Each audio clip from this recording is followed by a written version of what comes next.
Hello everyone and welcome to the Silabu demo. Today I will show you how to create a class in Silabu app.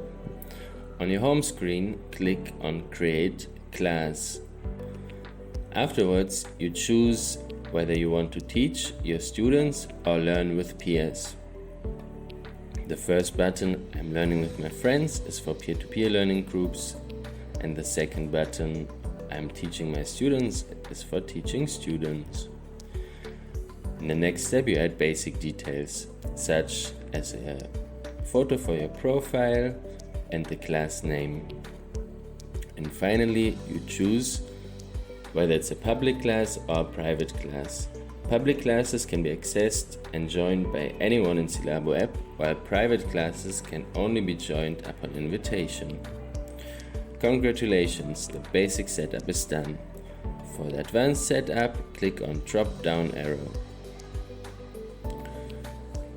Here you choose the subjects, whether you want to choose academic subjects such as English, mathematics, etc. for primary school students, high school students and university students, or whether you want to choose to teach professional subjects such as advanced Excel, SPSS, digital marketing, etc.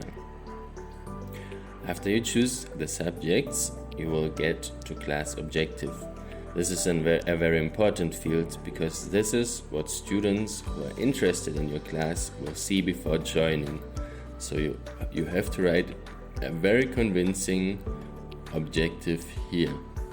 Make sure the grammar is correct, the spelling is correct by using a third-party application such as ChatGPT, Grammarly, or even Google Docs to make sure you don't have any language mistakes. Also make sure you don't use single sentences or even two sentences. It should be a well-written explanation of your class and the class objective. Furthermore, in this step, you choose the tools that you will use to teach. You can choose live classes, you can choose homeworks, notes, etc. Make sure you only choose those tools that you will actually use in your class. Now in the next step, you add a couple of more details, such as topics that you will teach, available slots, which means the number of students that can the maximum number of students that can join your class, the price, the start time of the class, and any class rules that you have. Congratulations, you have completed setting up your class. Now you can start sharing your class with your friends and students. Additionally, any user in Silabu app will see your class if you have chosen it to be public. This is the end of the demo. Always remember, make every mind curious.